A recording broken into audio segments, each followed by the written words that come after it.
অগোচরে তুমি, পর্ব ২১। লিখেছেন স্বর্ণালী তালুকদার। আপনাদের সাথে আমি আছি সুহা ইসলাম। ঘড়ির কাঁটা বলছে 10টা বেজে ৪৫ মিনিট। দরজার বাইরে পায়চারি করছে মেহনুর। সূর্যের প্রখরতার জন্য চোখ ধরা যাচ্ছে না।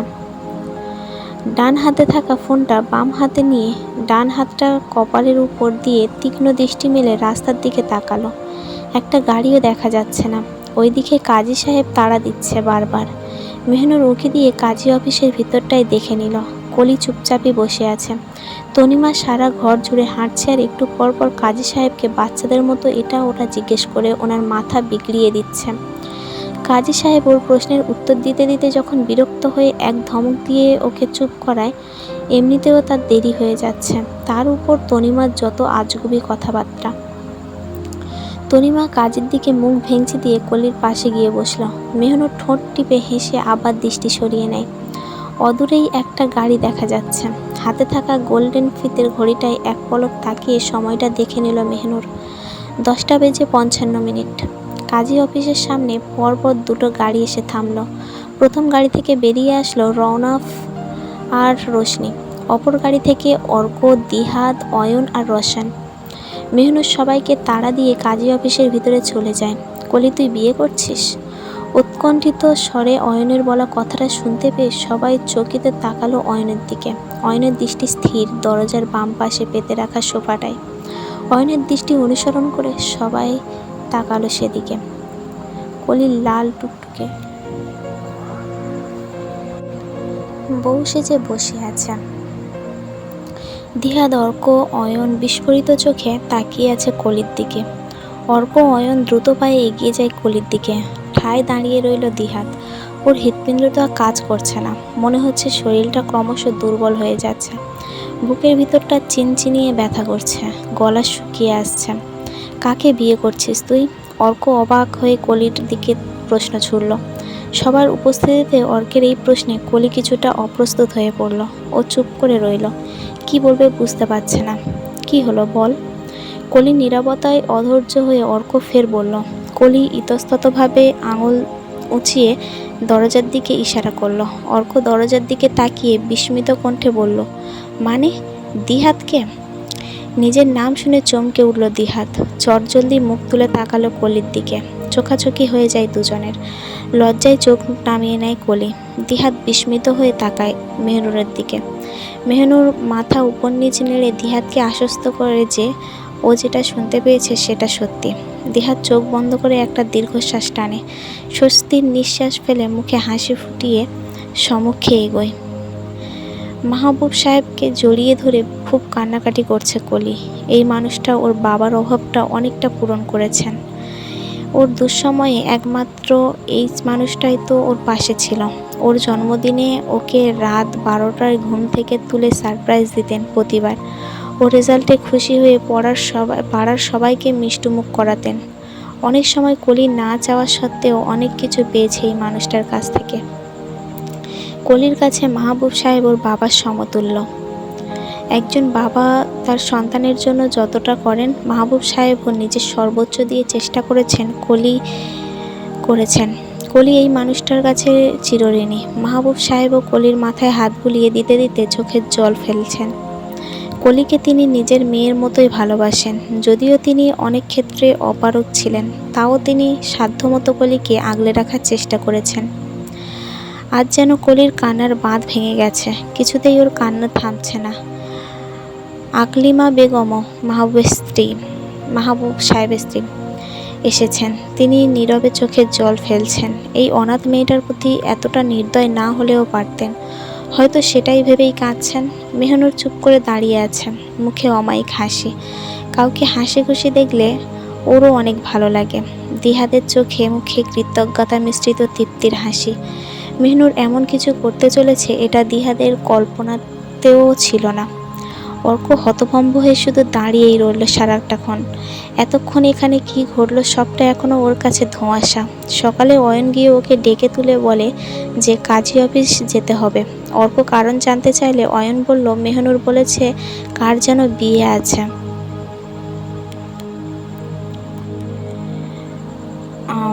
কয়েকজন সাক্ষী লাগবে। নিজের ঘুম নষ্ট করে কার না কার বিয়ের সাক্ষী হতে ওর বয়েই গেছে। আর মেহনুর বলেছে বলেই কি কারো বিয়ের সাক্ষী হওয়ার জন্য কাজী অফিস চলে যেতে হবে নাকি? অর্ক অয়নের কথায় পাত্তা না দিয়ে কম্বল মুড়ি দিয়ে আবার শুয়ে পড়ে। পরে আবার রওনক ওকে ডেকে ঝাঁঝাক করে জোর করে নিয়ে আসে। রওনককে বারবার জিজ্ঞেস করেছিল কার বিয়ে, মেহনুরের কি হয়, কিন্তু রওনক বলল ও নিজেও জানে না, মেহনুর শুধু ওদেরকে যেতে বলেছে। ওরা আসার পথে দিহাতকেও ওর বাসা থেকে নিয়ে এসেছে। দিহাতও পড়ে পড়ে ঘুমাচ্ছিল। অর্কের যতটা মনে হচ্ছে দিহাত নিজেও জানতো না আজ ওর বিয়ে। মেহনুর কেন করলো এটা? আর দিহাত টু শব্দ উচ্চারণ করলো না, চুপচাপ বিয়েটা করে নিল। ওদের মধ্যে কি প্রেম ছিল? তাহলে দিহাত কেন এত আশ্চর্য হয়েছিল? যদি তাই হয় তবে মেহনুর কিভাবে জানলো সে কথা? তবে অর্ক এটা ভেবে খুব অবাক হচ্ছে যে এইটুকু একটা মেয়ের মাথায় এত বুদ্ধি আর এত ক্যাপাবিলিটি কিভাবে থাকে। কলি আর দিহাতের বিয়ে পড়ানোর ঠিক আগ মুহূর্তে কলির মা বাবা এখানে এসে উপস্থিত হন। তারাও নির্দ্বিধায় বিয়েটা মেনে নেন, কিচ্ছু বলেননি। দিহাতের বাবা মা সশরীরে এখানে উপস্থিত না থাকতে পারলেও মেহনুর ভিডিও কল করে তাদেরকে এই বিয়ের সাক্ষী হিসেবে রেখেছে। ওনারাও হাসি মুখে ছেলের বিয়ের মোনাজাতে হাত তুলেছেন, কিছু বলেননি। কিভাবে পসিবল এটা? অর্কের মাথায় কিছুই ঢুকছে না। মাথায় অনেক প্রশ্ন ঘুরপাক খাচ্ছে। ওর সব প্রশ্নের উত্তর একমাত্র মেহনুরই দিতে পারবে। অর্ক পুরো রুমে একবার চোখ বুলালো, কিন্তু কোথাও মেহনুরকে দেখতে পেল না। তনিমা, অয়ন আর রোশন, ওদেরকেও দেখতে পাচ্ছে না। রওনকের কাছ থেকে জানতে পারলো ওরা নাকি চলে গেছে। অদ্ভুত, কাউকে কিছু না বলেই চলে গেল। আজকে রওনক আর রোশনি বিয়ের রিসেপশন, বাসায় কত কাজ। সকাল সকাল বাড়ির ছেলে মেয়ে বউ সবাই মিলে কোথায় চলে গেল? এখনও ওদের ফেরার নামগন্ধও নেই। প্রায় বিকেল হয়ে এলো বলে একটু পরে গেস্টরাও আসতে শুরু করবে। গেস্টরা এসে দেখবে যাদের বিয়ের জন্য এত আয়োজন তারাই বাসায় নেই। রেনুফা বেগম মেহনুরকে কল দিয়ে এক কুড়ি কথা শুনিয়েছেন। মেয়ের কোনো কাণ্ডজ্ঞান নেই, ভাইয়ের বিয়ে আর ও বাড়ির বাইরে গিয়ে বসে আছে। রেনুফা বেগম কল করলে মেহনুর ওর মাকে বলল বরকনে বাসায় চলে আসবে কিছুক্ষণের মধ্যেই, আর ওর একটু কাজ আছে, সেটা শেষ করে সন্ধ্যার আগে বাসায় ফিরে আসবে। অর্ক, রওনক আর রোশনি এক গাড়িতে আছেন, আর অর্কের গাড়িটা দিহাতকে দিয়ে দিয়েছে। কলি আর দিহাত আপাতত মেহনুরদের বাসায় যাচ্ছে। মেহনেরই বলেছে ওদের বাসায় যাওয়ার জন্য। দিহাত ড্রাইভ করছে আর কলি ওর পাশে বসে এখনও নীরবে চোখের জল ফেলে যাচ্ছে, মাঝে মধ্যে ফুঁপিয়ে উঠছে। কলির এত কান্না করাটা দিহাতের সহ্য হচ্ছে না। কলিকে কি বললে ওর কান্না থামবে দিহাত সেটাই বুঝতে পারছে না।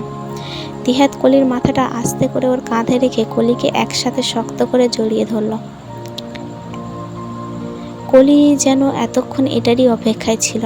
কলিও দিহাতকে জড়িয়ে ধরে আবার হু হু করে কেঁদে দেয়। দিহাত কলির মাথায় হাত বুলিয়ে ওকে শুধু শান্ত করার চেষ্টা করছে, কিন্তু কি বলে সান্ত্বনা দেবে? ওর শব্দভাণ্ডারে যথেষ্ট শব্দ মজুদ নেই। মিনিট দুয়েক পরে দিহাত গাড়ির ব্রেক কষে। কলি মুহূর্তেই কান্না থামিয়ে চকিত দৃষ্টিতে তাকায় দিহাতের দিকে। দিহাত একটা রুদ্ধশ্বাস ফেলে কলির দুগাল ধরে কপালে একটা চুমু দিয়ে করুণ স্বরে বলল, প্লিজ আর কাঁদিস না, তোর কান্না আর আমি যে আর সহ্য করতে পারছি না। ভালোবাসার মানুষটার কাছ থেকে পাওয়া ভালোবাসার প্রথম চুম্বন, মনে এক অন্যরকম শিহরণ, ভালো লাগা। বুকের ভিতরটা ধুকবুক ধুকবুক করছে, রগে রগে শীতল কিছু ছোটাছুটি করছে। তীব্রভাবে মনে হচ্ছে সারা শরীর থেকে ধোঁয়া বেরোচ্ছে। ওরা যতই পূর্ব পরিচিত বন্ধু হোক না কেন, এখন ওদের মধ্যে সম্পর্কটা আলাদা। লজ্জা ভয় দুটোই খুব করে ঘিরে ধরেছে কলিকে। দিহাতের দিক থেকে চোখ সরিয়ে মাথা নিচু করে নেয়। দিহাত মৃদু হেসে বলল, আর কাঁদবি না, ঠিক আছে? কলি মুখে কিছু বলল না, মাথা নেড়ে সায় দিল। ও আর কাঁদবে না। দিহাত কলির লজ্জা পাওয়া দেখে মুচকি হেসে ফের গাড়ি স্টার্ট দেয়।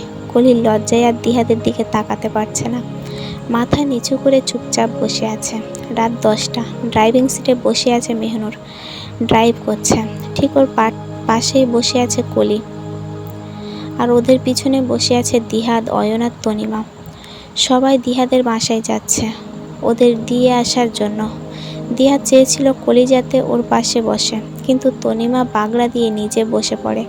বেচারা দিহাত ভেবেছিল বউয়ের হাত ধরে রোমান্টিক মুডে একটু খোশ গল্প করবে, কিন্তু তনিমা আর অয়নের জন্য সেটা পারল না, বিধায় মুখ গোমড়া করে বসে আছে। অয়ন তনিমা যা তা বলে ওকে খেপাচ্ছে, দিহাত শুধু সাপের মতো ফোঁস করছে। নেহাতি এখানে মেহনুর আছে, নয়তো এই দুটোর বাঁদরকে ঘাত ধরে গাড়ি থেকে নামিয়ে দিত সেই কখন। কলি দিহাদের অবস্থা দেখে মুখ টিপে হাসছে, মেহনুরও হাসছে, তবে মনে মনে। ভালোবাসার পূর্ণতা পেলে মেহনুরের খুব ভালো লাগে। বিচ্ছেদ অনেক কষ্ট দেয়, মোমের মতো মনটাকে ভেঙে চুরে গুড়িয়ে দেয় এক নিমেষেই। অথচ যখন এই ভালোবাসারাই পূর্ণতা পায়, তখন মনে হয় জীবনের সেরা প্রাপ্তি হয়তো এটাই। মেহনুর দিহাদের বাসার সামনে এসে গাড়ি থামায়। তনিমা, অয়ন সবাই আগে গাড়ি থেকে নেমে আসে। তারপর মেহনুর। দিহাত নেমে এসে সামনে দরজাটা খুলে হাত বাড়িয়ে দেয়। কলি দিহাদের হাত ধরে গাড়ি থেকে নেমে আসে। তনিমা কলির কাছে গিয়ে ছটফট করে খুশিতে গদগদ হয়ে বলল, কলি চল, বাসায় চল, জানিস আজ কি করে। তনিমা ওর পুরো কথা শেষ করার আগেই অয়ন এসে ওর মুখ চেপে ধরে। মেয়েটার একদম কোনো আক্কেল জ্ঞান নেই। কত করে বলেছে ওর মুখটা যাতে একটু বন্ধ রাখে, কিন্তু তা না করে সারাক্ষণ শুধু বকবক করে যাচ্ছে। তনিমার মুখ চেপে ধরায় দিহাত কলি দুজনেই অবাক হয়ে তাকায় অয়নের দিকে। অয়ন মেকি হেসে তনিমার মুখটা ছেড়ে দিয়ে তনিমাকে উদ্দেশ্য করে বলল, তুই আজ কি করেছিস না করেছিস সেগুলো কি এখনই বলতে হবে তোর? অয়ন চোখ পাকিয়ে তাকিয়ে আছে তনিমার দিকে। তনিমা কিছু একটা আন্দাজ করে সবাইকে তাড়া দিয়ে বলল, চল তো তোরা, ভিতরে চল। না তনিমা আপু। মেহনুরের কথা শুনে সবাই দাঁড়িয়ে যায়। সবাই মেহনুরের দিকে জিজ্ঞাসু দৃষ্টিতে তাকালে মেহনুর মৃদু হেসে বলল, অনেক রাত হয়ে গেছে আপু, তোমাকে আর অয়ন ভাইয়াকে ড্রপ করে দিয়ে আমাকে আবার বাসায় ফিরতে হবে না, আমার ভাইকেও তো বাসর ঘরে পাঠাতে হবে। তাই বলে গেট পর্যন্ত এসে বাসায় না গিয়ে চলে যাবে? দিহাদের প্রশ্নে মেহনুর সৌজন্যমূলক হাসি দিয়ে বলল, অন্যদিন আসবো ভাইয়া, আজ আসি। মেহনুর গিয়ে কলিকে জড়িয়ে ধরে বলল, তোমাদের নতুন জীবনের জন্য রইল অনেক অনেক শুভকামনা আর ভালোবাসা। আল্লাহর কাছে দোয়া করি তোমাদের দাম্পত্য জীবন সুখের হোক। আসছি, ভালো থেকো। কলি ও মেহনুরকে জড়িয়ে ধরল। তনিমা এগিয়ে আসলে মেহনুর সরে দাঁড়ায়। কলি তনিমাকে জড়িয়ে ধরল। কলি অয়নকে দূরে দাঁড়িয়ে থাকতে দেখে অভিমানী স্বরে বলল, এখন থেকেই পর করে দিচ্ছিস? অয়ন স্মিত হেসে এগিয়ে এসে আলতো হাতে জড়িয়ে ধরল কলি আর তনিমাকে। তিন বন্ধু ওইভাবেই দাঁড়িয়ে আছে অনেকক্ষণ হলো। দিহাত তনিমা আর অয়নকে ছাড়াতে বলল, অনেক হয়েছে ভাই, এবার আমার বউটাকে ছাড়, তোরা যা, এখন বাসায় যা। দিহাদের কথা শুনে কলি গোল গোল করে ওর দিকে তাকায়। দিহাত সেই সবে পাত্তা না দিয়ে গলার স্বর উঁচু করে বলল, মেহনুর বোন আমার, তুমি যাও তো, এই মিচকে শয়তান দুটোকে গিয়ে বাসায় রেখে আসো, নয়তো দেখবে শেষে এরা আমার বাসরটাই ভেস্তে দিয়েছে। দিহাদের এমন মুখ কাটা কথা শুনে কলির চোখ কোটর থেকে বেরিয়ে আসার উপক্রম। ছি, এই ছেলে কি বলে এসব? লজ্জা শরম সব কি পুড়ে খেয়ে ফেলেছে নাকি? মুখে কিছু আটকায় না? তনিমা আর অয়ন চোখ রাঙিয়ে তাকায় কলির দিকে। ওদের চোখ বলছে, শুনলি তো জামাইয়ের কথা, শুনলি? কলি ওদের দিকে অসহায় দৃষ্টিতে তাকায়। কলির চোখের চাহনি বলছে, আমিও তো সেটাই ভাবছি, ও তো আগে এরকম ছিল না। মেহনুর সবার মুখের অবস্থা দেখে মুখ টিপে হেসে তনিমা আর অয়নের দিকে চোখ পাকিয়ে বলল, এই যে মিচকে শয়তানের দল, বাসায় চলো। মেহনুরের কথার ভঙ্গিমা দেখে সবাই হেসে দেয়। তারপর সবাই চলে আসার জন্য উদ্যত হতেই দিহাত ডাকলো, মেহনুর। দিহাতের ডাকে পিছনে ফিরে তাকায় মেহনুর। দিহাত কলিকে নিয়ে এগিয়ে যায় মেহনুরের দিকে। কলিকে এক হাতে জড়িয়ে ধরে কৃতজ্ঞ চিত্রে বলল, তোমাকে ধন্যবাদ দিয়ে ছোট করব না, কিন্তু আজ তুমি যেটা করলে সেটা আমরা কোনোদিনও ভুলতে পারবো না। আমি কিছুই করিনি, যা করার উপরওয়ালা করেছে, আমি তো শুধুমাত্র উসিলা। আসছি আমরা, best of luck, welcome to your home and congratulations for your newly life. দারোয়ান গেট খুলে দিয়ে কলির হাতে একটা ফুলের তোড়া দিয়ে উক্ত বক্তব্য পেশ করে। দিহাত দারোয়ানের কথা আর কাজে টাসকি খেয়ে যায়। ও নিজেই জানতো না যে আজ ওর বিয়ে, সেই জায়গায় দারোয়ান কিভাবে জানলো? আবার ইংলিশে ওয়েলকাম করছে, এই ইংলিশই বা কবে শিখলো? কলি ফুলের তোড়াটা হাতে নিয়ে অবাক হয়ে দিহাদের দিকে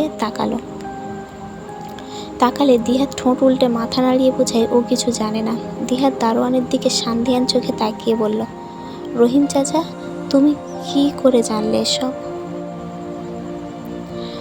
তোমাকে এইসব হেইডা হরে কইতেছি, আগে এইটা কইছে শুনি আমার ইংরেজিটা কেমন হয়েছে। তোমাকে এইসব করতে কে বলেছে? ভালো হয়েছে না? ওই ছেড়িটা তো ভালো মতোই কইছিল, আমারই মনে থায় না, বারবার ভুলাইয়া যায়। আসলে হগলে তোমারে যে ছেড়িরা গাড়িতে নামাইয়া তুইয়া গেছে, এই ছেড়িটাই আমারে কইছিল তোমরা যে বালাবাড়ির ভিতরে ঢুকবা তখন এই কথাটা কইতাম। দিহাত বুঝতে পারছে দারোয়ান মেহনুরের কথা বলছে, তাও দিহাত প্রশ্ন করলো, মেহনুর ও কখন এসেছিল? দারোয়ান দ্রুত মাথা ঝাঁকিয়ে বলল, হ মেহনুর দুপুরে আইছিল। মেহনুর দুপুরে এখানে এসেছিল? শুনে কলি আর দিহাত দুজনে খুব অবাক হলেও দারোয়ানের সামনে কেউ কিছু না বলে বাসার ভিতরে চলে আসে। বাসার মেইন দরজাটা খুলতেই উপর থেকে শত শত গোলাপের পাপড়ি ছড়িয়ে পড়ে। কলি আর দিহাত আশ্চর্য হয়ে সেই দিকে তাকায়। হঠাৎ করে কলির নজর পড়ে সিঁড়ির কাছে একটা হৃদয় আকৃতির সাইনবোর্ডে। সেটাই লেখা, ওয়েলকাম মিস্টার অ্যান্ড মিসেস দিহাত। আর কলি উভয়ই রীতিমতো অবাক। ওদেরকে এইভাবে কেউ সারপ্রাইজ দেবে এটা ভাবতেও পারেনি। কলি এক দৃষ্টিতে তাকিয়ে ওই লেখাটার উপর হাত বুলাচ্ছে। দিহাত হুট করে কলিকে কোলে তুলে নেয়। আকম্মিক এমন হওয়ায় কলি চমকে ওঠে। পর মুহূর্তে লজ্জায় মুখ লুকায় দিহাতের বুকে।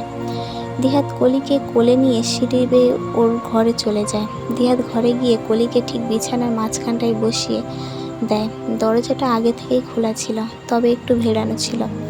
ঘরের ভিতর শুধু একটা ড্রিম লাইট জ্বলছে। রুমের লাইট জ্বালানোর জন্য সুইচ টিপতেই দিহাত আর কলির চক্ষু চড়ক গাছ। পুরো রুমটা রকমারি ফুল দিয়ে ডেকোরেশন করা। কলি বিছানার দিকে নেমে ঘুরে ঘুরে পুরো ঘরটা দেখছে। ড্রেসিং টেবিলের আয়নায় কিছু একটা দেখতে পেয়ে দিহাত এগিয়ে যায় সেই দিকে। আয়নায় একটা চিরকুট লাগানো। দিহাত চিরকুটটা হাতে নেয়, ওটাই লেখা। কি সারপ্রাইজটা কেমন লাগলো? অবশ্য আমি জানি আপনাদের খুব ভালো লেগেছে। বেশি কিছু করতে পারিনি, এইটুকু সময়ের মধ্যে এতটুকুই করতে পেরেছি। দুজনে মিলে একটু মানিয়ে নেবেন কেমন? ড্রেসিং টেবিলের বাম পাশে দেখুন একটা বক্স রাখা আছে, ওইটার ফ্লাইটের 2টো টিকিট আছে। এটা আমার ভাইয়া এবং আপুর জন্য আমার তরফ থেকে ছোট্ট একটা গিফট। কাল দুপুর 12:30টায় ফ্লাইট। এখন আপাতত কক্সবাজার থেকে হানিমুনটা সেরে আসেন, তারপর না হয় হানিমুন ট্রিপ দিতে মালদ্বীপ গেলেন। অগোচরে তুমি পর্ব 22 আজকের জন্য এই পর্যন্ত ছিল। পরবর্তী পর্ব খুব তাড়াতাড়ি আসবে, ততক্ষণ আমার চ্যানেলে চোখ রাখুন এবং চ্যানেলটি সাবস্ক্রাইব করে রাখুন। সবাই ভালো থাকবেন, সুস্থ থাকবেন। আজকের জন্য বাই।